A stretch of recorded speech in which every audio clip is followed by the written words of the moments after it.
Hey biology students, obviously in the middle of this pandemic, this is a time that a lot of people are interested in viruses. So this semester I'm probably going to be talking about viruses a little more than I do normally. There are a couple things you need to know about viruses. One is that every virus has, at a minimum, a nucleic acid core. That means a core of DNA or RNA, and protein around that. Now, the virus that's scaring everyone right now, the coronavirus, this also has a lipid membrane. It has membrane it steals from the host around that.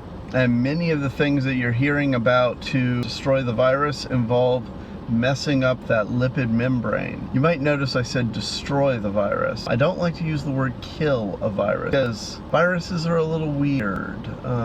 Most of the time when we describe the properties of things that are alive, we talk about things that can reproduce themselves. A virus has to have a cell that hijacks to reproduce. We talk about needing to take in energy to survive and maintain homeostasis. As far as we know, viruses don't really do that kind of thing.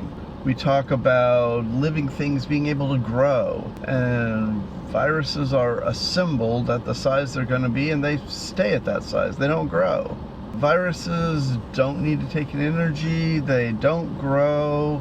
They're frankly, even though they're made out of the same materials that we see in living things, they don't have most of the characteristics of life. There are people who want to argue about whether they are things that were alive and lost some of that functionality, or other people that want to argue about whether they are things that are about to acquire life.